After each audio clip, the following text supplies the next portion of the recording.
Hello and welcome. This is a PowerPoint presentation by me, Sam Clark, on human immunity. To begin with, lines of defence. The main lines of defence are non-specific defences and specific defences. First line of defence. The first line of defence is known as non-specific. The first defence against disease is surface barriers. They prevent pathogens from entering the body. The skin protects external boundaries and the mucous membrane protects internal boundaries. Growth restrictions of mucous membranes on the surface are stopped by skin and mucous membranes releasing the chemical secretions. Pathologist functions can be distributed and pathogens cannot enter the body. Next, the second line of defence is also known as non-specific. Non-specific molecular and cellular responses in the innate immune system. Responses to infection the same way regardless of the infection. The defences don't differentiate between the different kinds of pathogens. Movement to infection sites by pathogenic leukocytes. They then engulf foreign bodies from the dendritic cells, provide antigens and lymphocytes.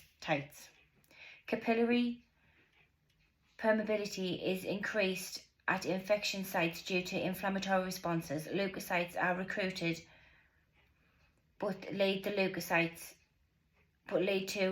localized swelling. Antimicrobial proteins regulate immune activity in the body. Body temperature is increased by fever, which activates heat shock proteins as well as suppressing microbial protein and growth.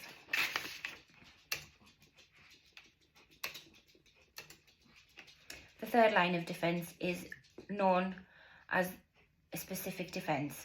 The third and final line of defence are lymphocytes. They produce antibodies according to the specific antigen fragments. Specific antibodies are produced for each B cell. There are millions of B cells, all different in the body, which are capable of detecting distinctive antigens. Helper T cells regulate B cell activation. They ensure antibodies are only mass produced at correct appropriate times. Both the T and B differentiate to form memory cells following activation, which creates long-term immunity to the particular pathogen. Next, the process of pathocytosis. First, the micropathogen identifies and binds the invader. The invader is engulfed. Next, the invader is destroyed with the help of lymphocytes. And lastly, the micropathogen sounds the alarm.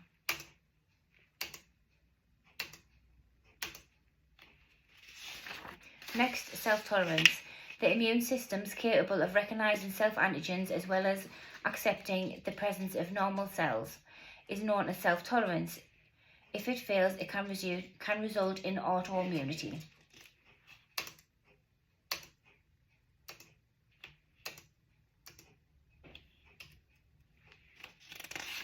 Next is immune tolerance. Immune tolerance is defined as the state of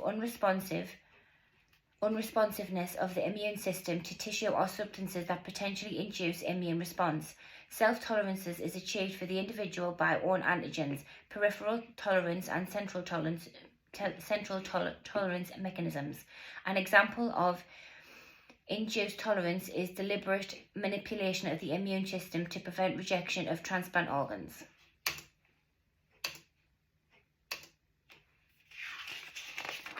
However, if things go wrong or when the immune system doesn't work as it should, it is called immune system disorder. You may be born with a primary immune deficiency, where you were born with a weak immune system. Acquired immune deficiency, which means you get a disease that weakens the immune system. Have an allergic reaction, which could cause an overactive immune system, or have an autoimmune disease, which the immune system turns against you.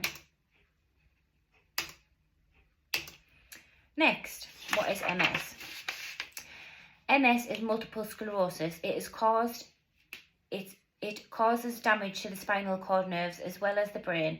This is known as the central nervous system and is what is attacked when the immune system mistakes MS.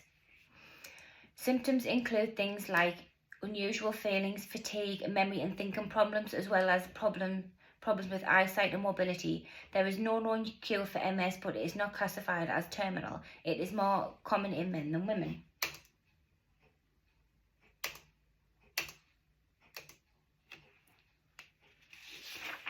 What is lupus?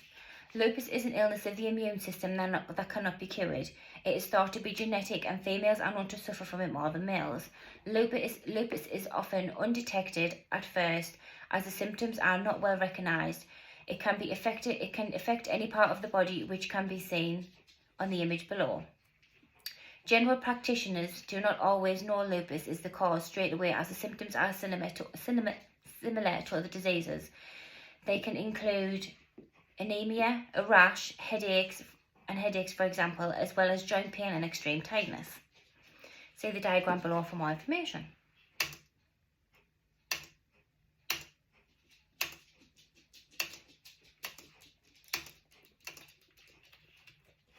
Next, immunity. Natural immunity is the body's response to being vaccinated or injected against microorganisms. Future infections can be prevented or symptoms reduced as the body creates an immune response. Artificial or passive immunity can be seen as receiving antibodies to a specific disease or toxin instead of through one's own immune system. By injection or weakened or inactive bits of particular antigens or organisms via vaccination, a response is then triggered inside the body. As science has progressed, new versions of vaccines now contain blueprints for actually making antigens as opposed to injecting weakened parts of an organism. It is important to remember vaccinations does not cause symptoms of the disease. It is protecting you against.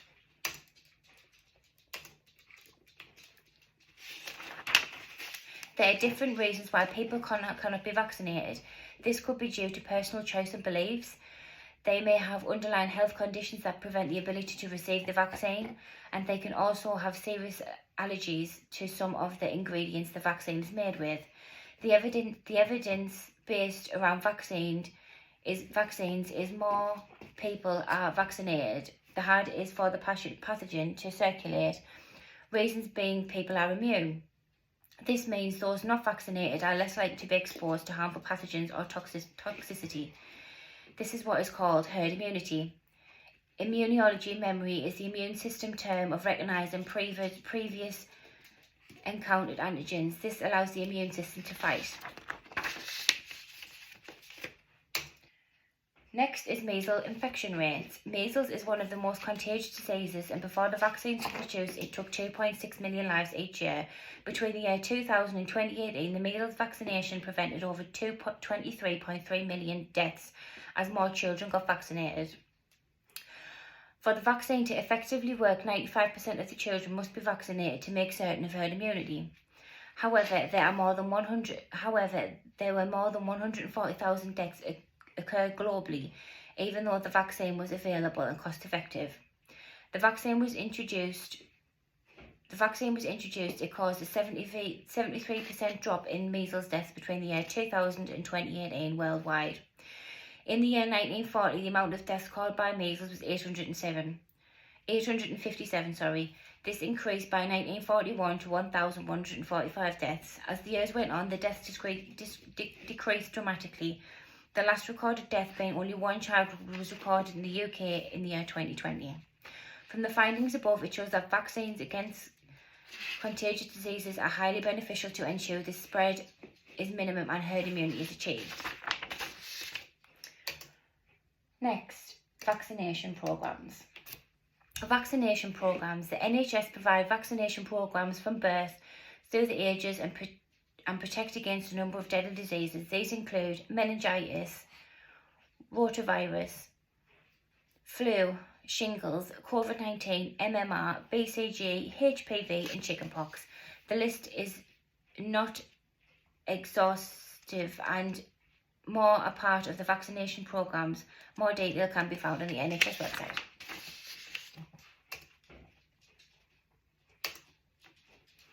There are many benefits to vaccination programmes already discussed in the previous slides. Herd immunity is one benefit. Vaccinated people protect those who cannot have vaccines. Other benefits include vaccinations can reduce and also eliminate some deadly diseases. Vaccinations protect communities as well as individuals. Protects from serious illness. Prevents death. Minimal side effects, mostly only lasting 2 or 3 days. Vaccinations are safe and tested. Vaccinations are moderately monitored. There can be a lot of negative press surrounding vaccinations, most of it not evidence-based, and starts from misconceptions of others.